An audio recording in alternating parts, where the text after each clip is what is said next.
Get Ripple, the bright new drink with that ring-a-ding flavor, Ripple. And we are going. Ripple Podcast, Halloween month, spooky season. Karen here is returning. She might be a glutton for punishment because not only is she back recording with me, but she wrote a story and is going to tell it today. But I brought a drink. Do you want to try the drink? Is the Pope Catholic? It might be. Do bears shit in the woods? Okay, so we're in. Oh, I'm reaching over here. Okay. We're in Karen's closet because her house is super echoey, but we decorated it so cool. It's so fun in here. We've got like a glowing skull and a pumpkin that's all lit up with black lights everywhere. And a real pumpkin. And like these potion bottles. It's so spooky season in here. Oh, and like blue lights everywhere. Yeah, it looks rad. I've been in quite a few closets with people, but I don't think you and I have ever been in a closet together. You were alone with just one other person in a closet. Circa 1999, maybe. Right? It's been a while. Yeah. Ooh, fancy. So I'm pouring you this concoction. Okay. What do we got here? And the original recipe, because I can't follow a recipe to save my life. Nope. The original recipe was gin, lemon juice. Smells citrusy. Yeah, I picked lemons Floral. and squeezed them. It smells good. You're supposed to have tonic water and there's grenadine. I don't have grenadine at my house, and I also don't have tonic water at my house. Okay. So I did gin and lemon juice. Oh, that's why I'm gonna like it, because I like gin. I like gin, and it also somewhere around here. Wait. Oh, here. Ooh, this is cool. Instead of gin, I have bubbly. Oh, yeah. And Super I don't have grenadine, so I did blue How do you say that word? Yeah, it's Curacao. What? How do you pronounce the word? Yeah, it's Curo, and there's like one of the letters are kind of like a weird. It's not an English letter. I don't know. Right? It's like kind of Swedish, but there's also alcohol in that. Yes, and it's blue and it's fancy, and we're having them in gin. Or martini glasses. Martini glasses with a gummy worm. With gummy worms. In the bottom. Cheers. Oh, I like it. Do you? Yeah. It's not sweet. I like it. This is good, girl. And the gummy worm. So Aspen was all upset that she didn't have a gummy worm either. So I told her I'd give her half of mine. Well, she took all of mine, and then I took half of yours. So you and I have a half of a gummy worm. It's okay, because I stole it from the kids' candy stash anyways. So technically it was hers to begin with. So now, yeah, we're basically doing what people spend probably a ton of money to do, like get a studio and put all those styrofoam walling all over the sides of the walls. Well, we saved ourselves a ton of money by just going into my closet.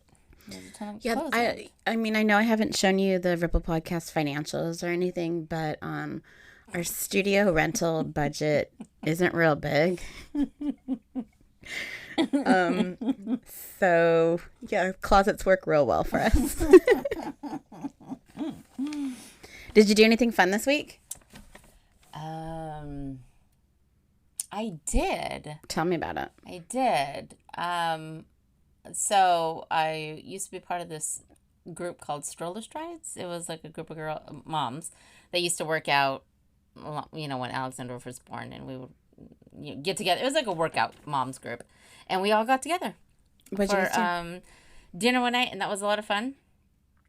And then, who organized that? Like who's like keeping in contact with the group? Just one of the moms. That's pretty impressive, because that was like 9 years ago you were in that. I know. Yeah, exactly. So for her to like round everybody up again, that's pretty cool. No, they're totally a good group of moms. It was really fun. And, when you first have kids, that's a really big lifestyle change. So it's nice to, like, be part of a group, like us. Supporting. We were kind of doing it together, Mm-hmm. but not everyone has that to kind of go through a group of moms that, like, you know how it is. Momming is hard. Yeah. What did you do anything fun this week?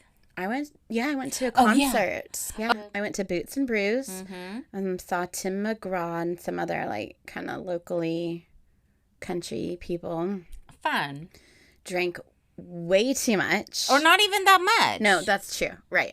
I drank only 4 drinks. 4 cans of hard kombucha, which is not a lot. Over, like, 4.5 hours. So I was not, like, crazy drinking. I thought I was being good, Yeah. Yeah.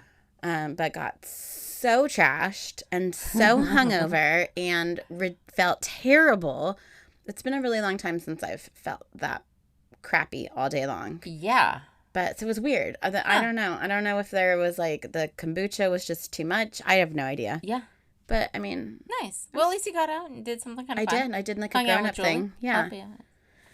Okay, so I'm ready to hear your story, and I'm going to sit back and drink a drink and just listen. Okay, I'm super and honored, again, super honored to be part of this and being asked to do this. You're hilarious.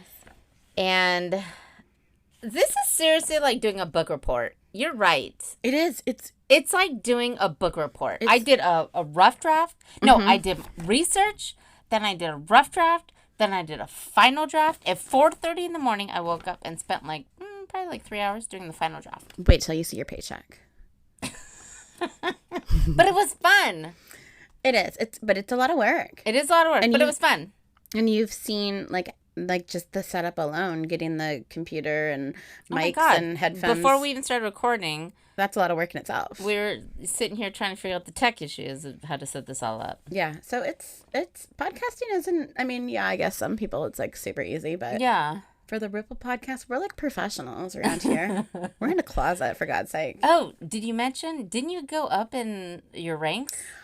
In Macedonia? Did. We are now ranking like number 6 overall in the comedy section in Macedonia. All of Macedonia. And the latest episode, the Christopher Scarver episode, ranked number 1. What? In Macedonia. That episode specifically on the Apple charts. Probably because the Dahmer thing came out. I didn't realize. So you didn't plan that?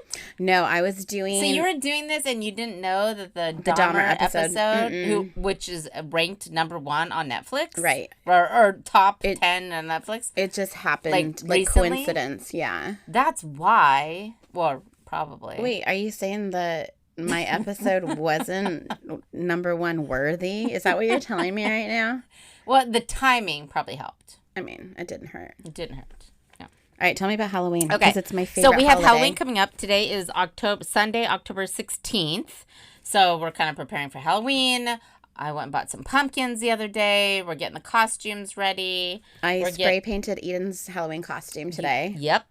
We've been talking about getting ready for Halloween. Mm-hmm. So I thought it would be appropriate to follow up from last year's episode number 81, Happy Halloween, which was your guys' last year's Halloween episode. So I thought this would be a good follow-up to that episode. Okay. I'm going to follow your guys' traditional template and talk about my sources. Go. Because we don't want to be sued. So my first source is, most of my sources, by the way, is from YouTube. I learn everything I know from YouTube.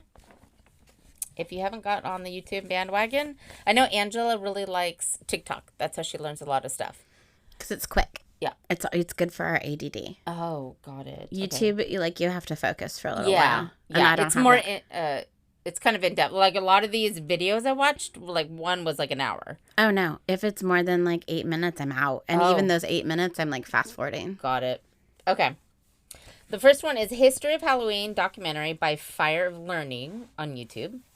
The second one, The Secret History of Halloween, Samhain, by End Times Production on YouTube. Oh, that's a terrible End Times production. That's The- very I don't know. dark. The History of Halloween, Halloween Traditions Explained by Mythology and Fiction Explained on YouTube. Soul Cakes and Trick or Treating by Tasting History with Max Miller on YouTube. By the way, if you're looking for a good YouTuber who goes and does recipes from throughout history, remember I went through that medieval phase and I was making all those medieval dishes? Yeah, for those of you that don't know Karen very well, she's like a total foodie, and not only does she like enjoy eating like really good high quality food, she like takes pride and enjoys like spending 72 hours making like one meal. So if you're looking through, for those foodies out there, Tasting History with Max Miller, he's the bomb. English Halloween Traditions, Visiting an Old Victorian Cemetery, Seoul, by Apron Full of Stones on YouTube. The sixth one, Did Bread Cause the Salem Witch Trials? Or did this bread cause the Salem Witch Trials? Ancient Recipes by History Channel on YouTube. Oh my gosh, how many sources do you have? And this is my last one. Ignis Fatuus. Ignis Fatuus. Merriam-Webster.com dictionary. Hey, that's it. Yeah, that's Merriam-Webster, www.merriam-webster.com dictionary. Accessed 16th October 2022. The only one that is appropriately MLA cited in my notes. Do you appropriately MLA cite your notes? No. So this is a shout out to Christy, my coworker. She's an English teacher. She would be super impressed that I actually MLA cited these sources. No. Okay. My hope for this episode is to follow up on episode number 81, last year's Halloween episode. And maybe after this episode, you will see Halloween in a different light. Okay. As this episode is titled, I'm going to explain some myths, origins, and traditions of Halloween. We're going to talk about a ton of stuff today, from history, who Stingy Jack was, who Stingy Jack was, learn a little bit of Latin and a natural science phenomenon, why we've carved pumpkins, food recipes, and some Halloween fun facts. Okay, that's a lot. Right? I'm ready for it. Okay, let's do it. I'm going to start with a quote from Chilean writer Isabel Allende. If you remember me, I will be with you always. I thought this was very appropriate to start with, since this podcast goes over many stories of people who have passed.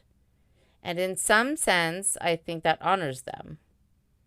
And because this is a special Halloween episode, and traditionally, Halloween was, or is in some countries, a day to remember the dead. Dia de los Muertos. Yep, as depicted in the movie Coco. Yes. Which I love. I watched a million times. Okay, so the first thing that we're going to talk about is kind of the history of where this whole, our modern day version of Halloween started. Okay. And it starts with a term called, what Rosa called in her last episode number 8, Samhain. Oh, I said that in the last Halloween episode? Samhain? Yeah. I have no recollection. Okay. None. I'm going to start with the term called Samhain, as Rosa pronounced in last year's episode. Did I do the pronunciation wrong? Nope. Oh, okay, good. That's a first. It's actually pronounced Samhain. Oh, so I did it wrong. But you know what? I would have pronounced Samhain. It's Samhain. Samhain. Yeah. No, it's pronounced Samhain. In Irish, it means summer's end, and lands on October 31st, and remains the word for November in Irish. Don't the Irish speak English? I've never heard the term Samhain. If it's in Irish, shouldn't it be in English? Right? It means November in Irish. Samhain. In Irish? I don't think there is an in Irish. I thought they spoke English. Yeah. I don't know. That's just what it said on my sources. Okay. Okay. Samhain is a Gaelic festival marking the end. Oh, Gaelic. They speak Gaelic. Gaelic. That's Yeah, a it's that's like Celtic. That's a language. Oh, is Gaelic a language? Yeah. Because I keep hearing Celtic and Gaelic, and I'm like, what's the difference? Is that like Celtic and okay? I'm gonna have. I need to have some of this drink. Okay. Okay, Samhain is a Gaelic festival marking the end of the harvest season and beginning of winter or darker half of the year.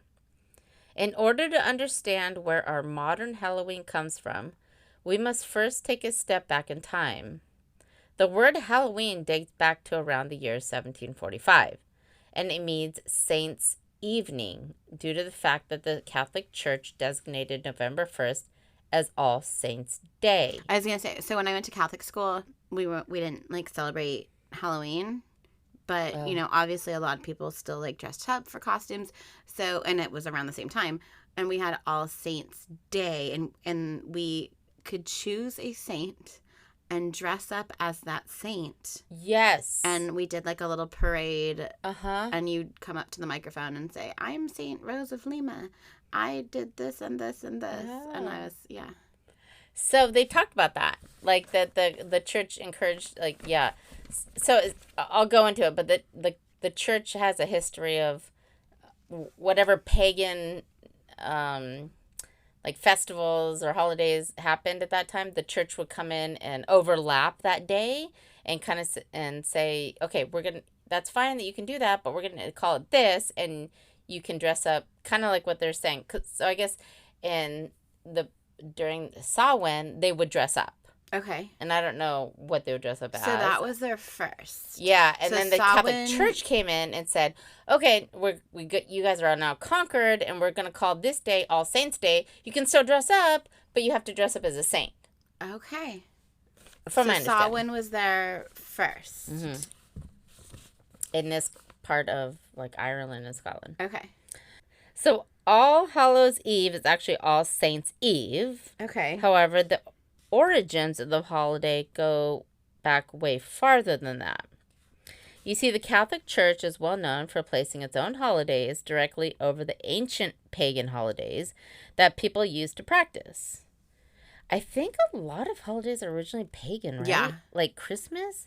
Isn't that where the tradition of the tree comes from? Isn't that a pagan tradition? And I heard too, like, because I was always thought like that was the day that Jesus was born. That's like, what I'm saying. The church, and it's not. The church put like their dates spin on it overlapping dates that were pagan, right? To say, okay, you can still celebrate. We're gonna totally change it and make it different, and make it ours. Right? Yeah. Yeah. Like the Christmas tree. That I think the Christmas tree is a pagan tradition. Right. I think. There's a lot. I think so too. There's a lot. And Halloween is no exception. Originally called Samhain, this night was considered sacred by the ancient Celtic people. Is it Celtic or Celtic? Celtics, I think, is the basketball team. Celtic, I believe, is the people. Okay, so Celtic. Okay. Like Celtic music, Celtic dancing. Yeah, got it. Celtics is the basketball team. Yeah. Larry Bird. Was he on the Celtics? Yeah. He was like probably the most famous, like. Wasn't Larry Bird a Laker? No. Oh, I don't know. I don't know sports. I don't do sports. Celtics. I don't even know. I was taking a very lucky guess that Celtics was even basketball. So. Yeah, that's pretty good. Yeah, they were they're Boston, I think. Oh, no, nope. It said that spirits are able to roam freely as the veil between our world and theirs is at its thinnest point on the night of October 31st. Yes. The barriers between this world and what the Celts called the other world, not the basketball players or fans. The Celts called the other world became very thin, and people were able to even cross into the other world, or otherworldly beings were able to cross into ours. And I think that's like that whole thing about the veil being really thin on Halloween has been incorporated to a lot of movies and stuff. Like, I think even Hocus Pocus, like, that's one of the reasons they could bring back the witches, because the veil was so thin. Oh, okay. So I think that's something that's been incorporated into a lot of, like, Hollywood stuff as well. So they said the reasoning behind this was because, and you got to think in terms of the geographic location of where Ireland and Scotland and the British Isles are. They're very north, and this time of year, Okay. end of October, it's probably getting really cold. It's not like Southern California where we have the same weather all year long. Right. It's all sunny and just the weather never changes. Tank tops and T-shirts every day. All year, yeah. Great tan, 365 days a year. No, it's not the case in Ireland, where this time of year it goes from, like a distinct summer's end to now we're going into winter and shit is dying off. Like, they have seasons. They have seasons. Exactly. So the other world and Celtic mythology can be complicated and interpretations of it may vary. With the barriers between these worlds opened, the dead, fairies, bogeymen, today pronounced boogeymen, and spirits could cross into our world, and it was best, therefore, to stay close to the village and to engage in behaviors which would ward off any foul spirits. And we will talk about a behavior to ward off foul spirits in just a bit. Okay, so this veil being thin, it's not like dead people. It's like fairies and boogeymen. So there's a famous book called The Trinity. Yeah, Trinity. And it's by Eurus Leon. And he's a fictional writer. And he writes about the history of Ireland and fairies and spirits and kind of that kind of thing is like a part of their life, like part of their culture. Like, we don't talk about fairies and spirits like necessarily, but it's a part of the way they talk. It's a part of the way their culture. It's how they explain things. It's how they view the world. It's a really good book. So it's a really good book. It's a long book, but it's good. And I wouldn't have known much about that unless I had read this book. So when I was researching this, I was like, oh yeah, I remember they talk about this in the trilogy a lot. Okay. Yeah. I always thought it was, like great-great-grandparents that passed that you were trying to communicate with, like, like kind of like Coco style. Yeah, exactly. So now let's talk about where the term jack-o'-lantern came from. Okay, jack-o'-lantern. When you carve a pumpkin. Do you know? No. Yeah, exactly. When you carve a pumpkin. Yeah, it's a jack-o'-lantern. I know it's called a jack-o'-lantern. I've always like called this thing that we're looking right there, right here. We have a little pumpkin that's lit up. Yeah. Okay, so that's a word that so we've said why for the hell always. do we do that? Right? Has anyone ever thought, what in the hell are we doing?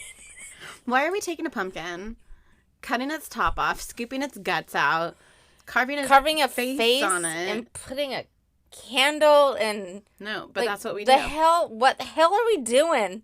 And why? And we're so accepting of it. We're so, like, not even questioning. And I've never thought about why we do this. No. Right? Literally. Have you ever thought, oh, I wonder where this tradition came from? No, but I get real excited about it. Like, I totally want to carve a pumpkin. And every year I want to carve a pumpkin, and it's so hard. It is so much work. It's not as easy as they make it. Yeah. No. But it's fun. Oh, 100%. Kids love it. The whole process is quite enjoyable. We have pumpkin patches all around us. Oh, yes. Exactly. So I'm going to come to that. Okay. Of why we have pumpkin patches all around us. So there is one infamous foul spirit known as Stingy Jack. Okay. Drunk Jack, or also called Jack of the Lantern. Okay. Have you heard of this? No, but I'm... Shouldn't this be part of our history? It's like, why the hell don't any of us know this? Why don't we learn this in school? In school. Shouldn't this be part of our California state standards? Or any state standards, for that matter. It's a universal thing. It is part of our life. And why do we not know who Jack of the Lantern is? Well, there's Jack Skellington from That's from a movie. Yeah, The Nightmare Before Christmas. Jack-o'-lantern is like a term that everyone uses, like, as their pumpkin. Yeah, right. Stingy Jack is a character in pre-modern Irish folklore. He was a vile, lying, cheating, manipulative scoundrel who played tricks on people, stole from them, and was otherwise a burden to society. One night, Jack was drunk, wandering through the countryside when he came upon a figure in the road. This figure turned out to be none other than Satan himself. Oh, jeez. Okay. Satan had heard tales of Jack's depravity and simply had to come see Jack for himself. He told Jack he was there to take his soul and bring him to hell. Jack grew quite depressed and begged Satan for him to satisfy just one last request. So Jack was super smart. Okay, so Jack's like, dude, Satan, like, I'll go to hell with you, but just let me do this one last thing. Yeah, exactly. And then I'm going to ask you, Satan, what would you do if what was your last request? Well, Satan's such a, like, cool dude that he's like, sure, all right, sure, fine. What do you need, buddy? He asked Satan if he could have another drink before going to the eternal fires of hell. Okay. Satan agreed, and off they went to a nearby pub. So I want to ask you. Just me and Satan hanging out at the pub. One last chance. If you could have one last drink, what would it be? One last drink at the pub. Or where would you go to have one last drink? Oh. But let me guess. Let me guess what you're going to say. Okay. Because I was writing this morning at 5:30 and you're like, in the morning. This is what Rosa And it was like, would oh, say. This is what Rosa's going to say. I would say Disneyland.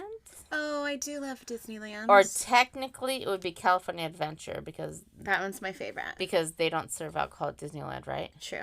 So technically, unless you're in Florida, they do in Florida. So technically, you would have to have your drink at California Adventure. Mm-hmm. Am I right or am I wrong? I would do that, or at the beach. Or the beach, okay. Mm-hmm. What would be if you could have any last drink? What would it be? And I'll tell you what Jack had. I would not hard kombucha. Because after this weekend, I don't know. After Friday, which we'll get to in just a minute. We'll go over that. The first thing that comes to mind, which is kind of surprising to me, but the first thing that comes to mind is either like amaretto on the rocks. Oh. Something kind of sweet-ish. Yeah.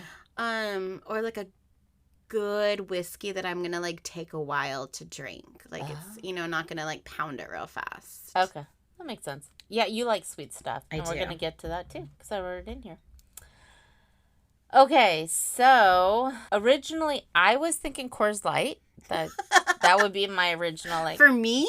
For me. Oh, for you. If I was going to answer, yes. what would be my last drink? Yes. For you, I could I would say my last drink would probably be Coors Light, but then I was thinking, this is going to be my last drink. I want a good buzz going out. Mm-hmm. So I'm going to need something else stronger. So then I thought dirty martini. Oh, yes. Extra dirty. Extra dirty. Couple extra olives in there. Couple extra olives. Throw them in there. I would cheers with that with you. So back to Jack. After drinking several ales, so he had an ale. Okay. I mean, you're in a pub in Ireland.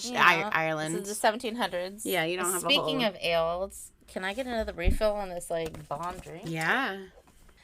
After drinking several ales, he asked Satan to pay by turning into a silver coin. Okay, so, like, he wants to be turned into a coin, or he wants Satan to turn himself into a coin? He wants Satan to turn himself into a coin. That's weird. Okay. To pay for it. I know. I I had to, like, reread this and rewatch it, like, so many times. I'm like, wait, what's going on? Yeah. So after drinking several ales, Jack asked Satan to pay by turning himself into a silver coin. Okay. A strange request, but fair enough. Not that I expected any more from you, said Satan. And he did so, however. When Jack did so, Jack stuck the coin in his pocket next to a crucifix, which prevented Satan from returning to his original form. Jack then demanded of Satan to let him live for another year. Satan agreed, and they departed ways. Satan is very, like, accommodating to Jack's requests at this point. Right? Yeah. He is very accommodating. Like, does Jack have an IEP or something? Yeah, what's going on here? For those of you who are in education. Yeah, it's like, okay. Does he have a 504? Yeah, we're going to do whatever you say, dude. So Jack apparently has an IEP. Mm-hmm. Hey, we're not making fun. My daughter has an IEP. Yeah. Well, they're to accommodate. Yes. They're designed to accommodate, in educational settings. Jack then demanded of Satan to let him live for another year. Satan agreed, and they parted ways. Time passed, and exactly 1 year later, Jack came upon Satan on the road again. Jack asked Satan once again for a final request, a much simpler request this time. Jack simply wanted an apple.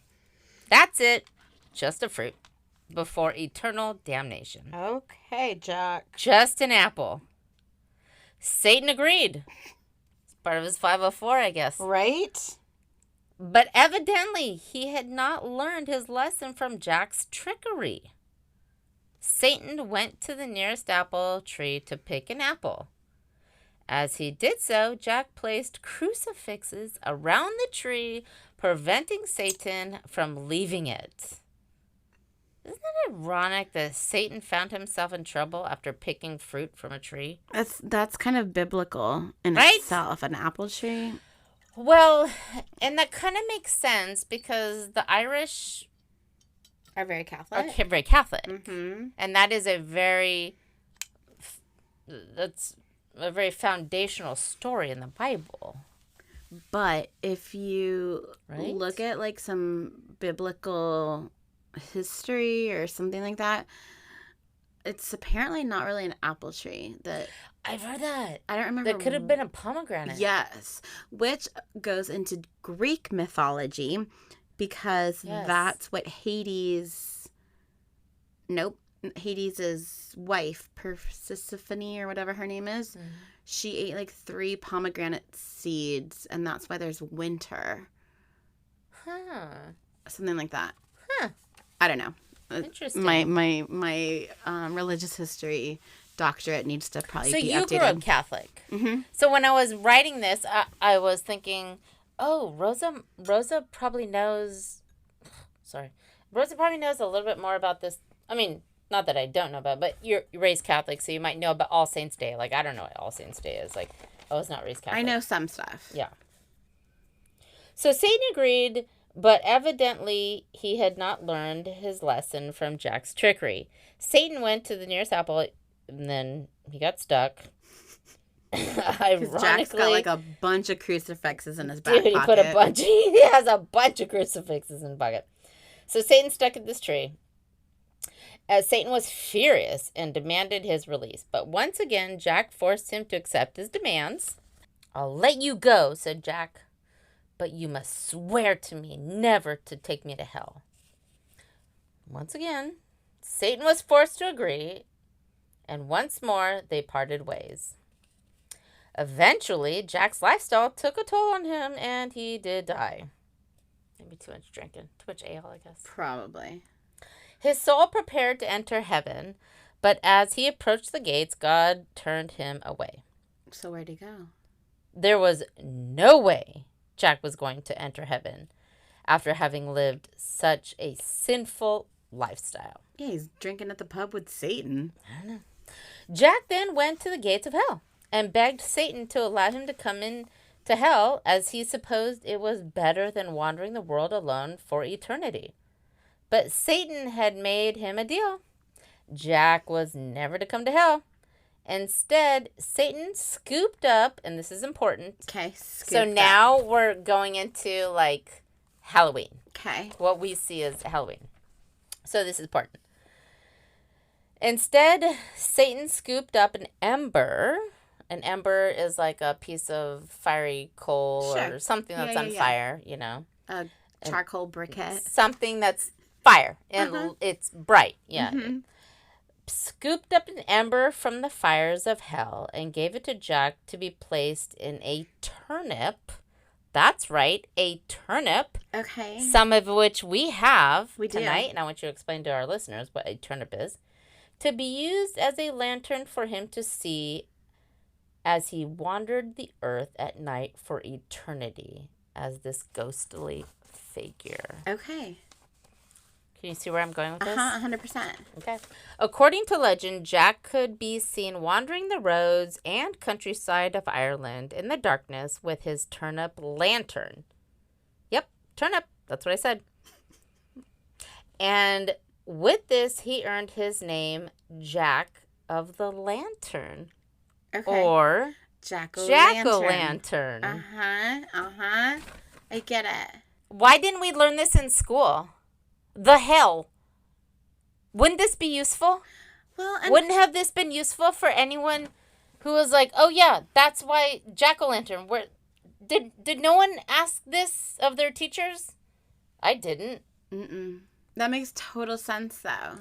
And isn't it funny now? Jack-o'-lantern, that's like an Irish way of talking. The way you write it, it's Jack with a dash, O dash lantern. Jack-o'-lantern. Like that's... Well, they're all like O'Reilly or Right. Barney or Exactly. What's the place in Ventura called? Oh, Brendan's. No, never mind. But yeah. Irish, though. Yes. Now I want to talk a little bit about science. Okay. I like science. Yeah, I do too. This is like an interdisciplinary lesson plan that we're going over. Module. So we're going over a little bit of history. There's no math involved. Thank God. But history, science. No geography either, I hope. English. We talked about MLA sighting. Okay. There is a term called ignis fatuus. Ignu. How do you say that word? Ignis. Ignis? Fatuus. Fatuous. Facts of... Yeah, what do you think ignis fatuus means? Because ignis... It's a Latin term. I thought that was like either a time frame, like the igneous period, or a kind of a rock. Oh. Yeah. Yeah. Those are my guesses. Yeah. What's it mean? Okay. I'll tell you. Okay. The idea of stingy Jack wandering the countryside may have been encouraged by a naturally occurring fire, scientifically in Latin known as the ignis fatuus. I did look up how to pronounce it. That's how you pronounce it. Ignis fatuus. Okay. I always want to put a "uous" in there. Fatuous. That's no, in the igneous. Oh yeah. Igneous. It means fool's fire. Okay. So I'm thinking ignis means fire in Latin. And I wonder if that's where the word ignite comes from. Oh, that makes sense. Right? The more you know. In the edit, can you add that song? The star? Yeah, I can do that. Mm-hmm.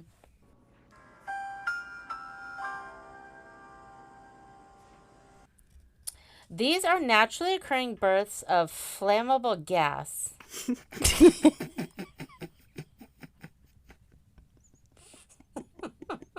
I'm going to put a sound clip right there, too. So these are naturally occurring bursts of flammable gas that appear over bogs and marshlands, such as those in Ireland's countryside. That reminds me of The Princess Bride. I love that movie. You know, when they're, like, going through, like... I love that movie. Yeah, that, like... Oh, yeah. That, like, marshy, yes, in the burpy beginning. area, yeah. In the beginning, yeah. Producing flickering lights of gases from decomposing organic matter. That was decomposing organic matter. So, yeah, that's what happened. I'm not even gonna... Okay, on to the next subject. Okay. Yes, I was cracking up when I was writing this part. The sudden appearance of flames of a variety of colors occasionally and suddenly flashing over the countryside encouraged all manner of folklore, as one might expect. When people observed these things, many no doubt thought it was truly Jack of the Lantern wandering the countryside. Oh, uh-huh. I bet that looks cool. Like, yeah, you know, when I started thinking about it, is that why swamps sometimes have that greenish glow? They say it happens only at night. well, Like, yeah. you can only see the flammable gas at night. Uh-huh. I guess, yeah, it makes sense. You couldn't see it in the day. But isn't that why, like, swamps sometimes have that greenish glow? Or am I just imagining that? I just think, like in Swamp Thing. like fireflies, like a little poof. Oh, yeah. So that's where they think the folklore came from, was that the naturally occurring phenomena of decomposing Gases, organic matter. Creating gas flammable flames. And people that saw that thought it was Jack of the Lanterns wandering. with his turnip. Got it. So now let's talk about this turnip lantern Jack was carrying. So now, Rosa, Yeah. I have 3 things here called turnips. Can you describe for our listeners who might not know what a turnip is? Can you describe what it looks like to you? Like, what is a turnip for Okay. those? Because some people might not seriously know what a turnip is. Yeah, I don't think, I mean, at least in, I don't know. like, our area, they're not, like, real common consumed. I don't know. I don't think they Do are. you eat a lot of turnips? You know what? Which is funny is I'm a big foodie, and I do not. It's not like I don't like them. I just don't cook with them, and I don't know why. I should. I'm going to. I'm gonna make soup out of these things when we've finished with them. But for those of people who don't know what a turnip is, can you describe it? They're not What are you beautiful. holding? They're not pretty. They're not like, They're not pretty. Let's start with that. yeah. They're not like, you know, like, Do they look scary? they do. They're kind of like, they look almost chivalry. And I know they're not. Like, they're like a cross between a potato and a radish. Because they have that, like, red and white kind of like, but it's not the pretty, like, red and white like a radish. It's kind of like a old decomposing reddish, whitish, and like a sickly white. And, you know, like, it has all these, like, eyes on it, like potatoes. I don't know if they're called eyes on I think turnips. turnips are root vegetables. Yeah, they're a root crop for sure. And how big are they? Well, How can you describe? they're like a good fistful. How big is your turnip? This is like a good handful. I'd say good like handful. like a B-size cup. Like a B cup. Yeah, I mean, they're good size. Like a huge apple or something, wouldn't you say? Yeah. I'll put a picture. If you don't know what a turnip looks like, just Google it. Okay. So what is the connection between turnips and pumpkins? Pumpkins are way more pretty than turnips. Way more Right? pretty. So that was my next question. I was going to ask you. I haven't gotten to it yet. Are you scared of a pumpkin? No, they make me happy. Right? Pumpkins are like, they're when all I start chubby. when I start seeing them like growing on the hillsides, They are chubby. they're so fun. Anything that's chubby is happy. And the bright orange. The color, bright orange. Orange is a happy color. It's a happy ass color. Not like a sickly purpley. No, not like that. Not like the turnip. Okay, I agree. I totally agree. So the connection between turnips and pumpkins. Do you know where pumpkin carving came from, and why pumpkins? No clue. Tell me. Well, in fact, it was the turnip that was originally carved out. The Irish and Scottish brought many traditions to America, including turnip carving.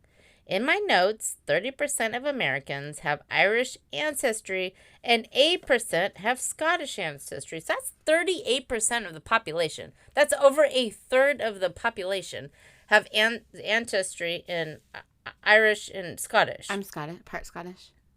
Yeah, I am too. Yeah, Yeah. I am too. So naturally, this was a popular tradition with so many people in America. Turnip carving was an Irish-Scottish tradition where turnips were hollowed out and faces cut out into the turnip, and candles were put inside, and the turnips were put out on the window sills to ward off foul spirits and bring good luck. Carving a face in a turnip, like, remember how I was complaining about how hard it is to carve a pumpkin? I think carving a turnip would be even harder. Oh my God, I watched a video of a chick and it must have taken her like 5 hours. To carve a turnip? Yeah. Because you have to, it's solid. It's not hollow. No. You have to, like... It's not like a pumpkin, it's a lot of work. It's hollow in the middle. Yeah. But once you get in the middle, you can kind of... You're good to go. You're good to go. However, when immigrants from Europe came to America, they found a plentiful amount of pumpkins. Yes, pumpkins. Do pumpkins not grow in Ireland? No. Okay. I think they're native to America, not Europe. Uh-huh. So the carving out of pumpkins is an American tradition, not a European tradition. Okay. So when you get to when we talked about Samhain at the beginning of the episode, they probably didn't have pumpkins as an option. That was an American. That's what our version of Halloween is with pumpkins, not theirs. Okay, so now let's talk about soul cakes. Soul, as in S-O-U-L or S-O-L-E? S-O-U-L. Okay, like my soul. Your soul. Guising or souling was a tradition where the poor and or children went from home to home. You talked about this. Yeah, I remember now. In last year's episode. Right. Went from home to home asking the wealthy for coins, ale, and or food during All Hallowtide, which is 31st of October through the 2nd of November. So during the same time that the earlier festivals of Samhain took place. So it's the same time. So All Hallowtide was overlapping with All Hallows Eve and All Saints Day. So it's when the church came in and they were like, we're going to just overlap these festivals. We're going to combine these. Yeah. We're going to combine them all. Combine them. Religious. Basically is what they did. Combine all the, A popular food item given to geysers or soulers, or known today as trick-or-treaters, was soul cake. They didn't have Snickers, Skittles, Milky Ways, Blow Pops, etc. back then. So they made soul cakes. Sure. Soul cakes are small, spice-filled cookie-like cakes made with raisins, cinnamon, sugar, and some saffron. And some recipes included spices like rosemary, and they are marked with a cross on the top. Each soul cake was said to represent a spirit being freed from purgatory when eaten. Oh, and Sting, Sting from the Police? Sure. Wrote a song called Soul Cake. Oh. Yeah. I'm not a big... And it's actually pretty good. I would have never put two and two together, but the song's called Soul Cake. Okay, last section. We're almost done. Fun facts. 1. The term trick or treat. Do you want to know? Take a guess when trick or treat? Trick or treat. Smell my feet. Give me something good to eat. When did that term come about? No clue. None. Zero. 1930s. Why? In America. Trick or treat. So that's fairly new. Like, that's before World War II. Well, but 1930s. How many people actually give out tricks? And there's a whole nother thing on that too, like trick or treating, like how the evolution of what we see as trick or treating. But yeah, it was like a whole lot. Okay. Number 2. The Halloween capital of the world is Salem. Nope. Anoka. Anoka? Anoka. Where's Minnesota. that? Minnesota. Yeah. A city outside of Minneapolis with a population of 17,000. Maybe we should do a Halloween girls trip there someday. I would be all over that.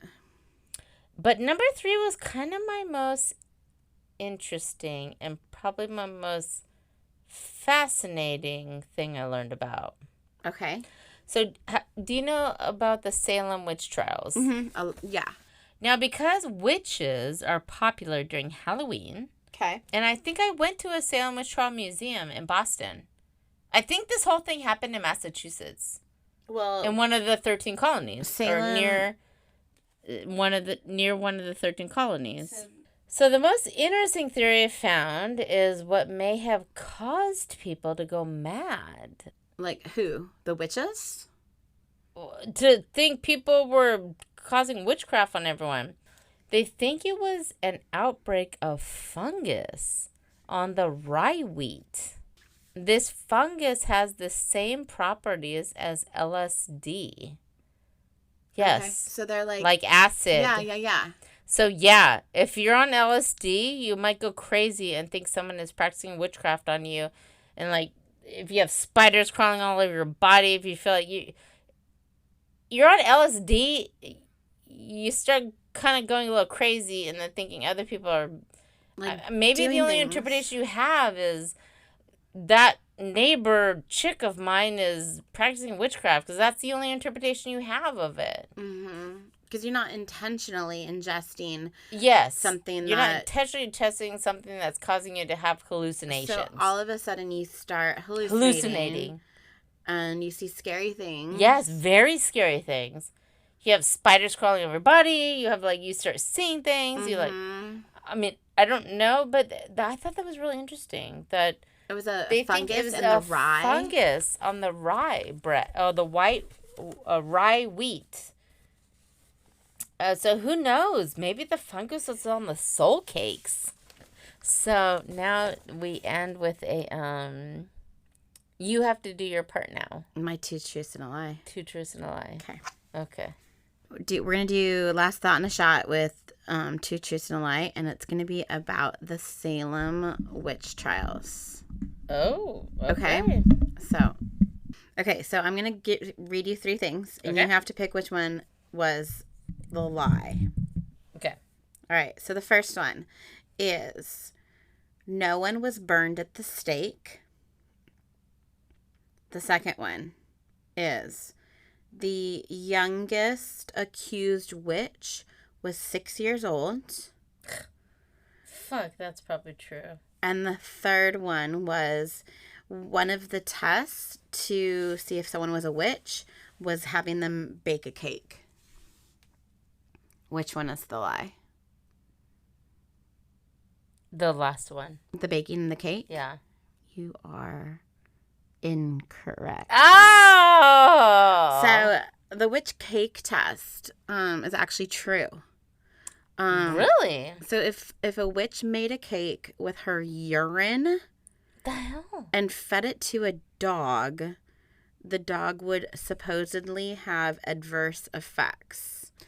So yeah, these witch tests, when you were telling your story, I talked about the whole water and how even if you passed the swimming, you survived being thrown in water, you were then automatically going to be killed because they made these tests impossible. So impossible to pass. So one of them is that witch cake test. The other one that was correct was the burning at the stake. Not one person was burned at the stake during the Salem witch trials. So there was a whole bunch of people obviously accused. Wait, what? I thought that was the whole thing. They were burned at the stake. And that's myth. Oh, really? The one, Thank God. Well, I don't know. There was lots of people burned at the stake, but not necessarily witches, accused witches. The majority of the Salem witch trial victims were executed by hanging, and then there was one person that was executed by being crushed under rocks. So they put them like heavy rocks under them until they just were crushed. And then the other one that was a lie, so the one that you didn't get correct. Okay. The youngest witch being 6 years, a person accused of being a 6-year-old. That was one of them. She was actually 4 years old. The hell? So the most of the people that were accused of being witches were like older people, like even like elderly grandpa's people. But this one little girl named Dorothy Good, she was 4 years old and the daughter of Sarah Good. Sarah Good. Mm-hmm. When I went to, I don't know if I mentioned it, and I went to the Salem Witch Trial Museum, mm-hmm. and I have a friend whose last name is Good, or did back then, and I was like, oh, I wonder if they're related. Probably. Know? Well, she was accused of being deranged and animalistic after consorting with the devil, and Dorothy confessed her supposed crimes to the authorities and claimed to have seen her mother with the devil. So Dorothy's confession allowed her to be released on bond after nearly 7 months in prison. Her mother was hanged during Dorothy's time in jail. So this little 4-year-old girl, my God, they said that your mama's a witch and you are too because you're hanging out with mom. And the only reason that she was not put to death was because she said, yes, I did see my mom hanging out with the devil. Wow. She was 4 years old. And when she was in prison, she served 7 months in prison, is when they killed her mom. Oh, my God. Sickening, huh? Right? Yes. So anyways, well, thank you for that. Well, thanks for all those Halloween fun facts. 2,000 years later. Until next week, don't forget to be a fountain. And not a drain. You did it! Yay.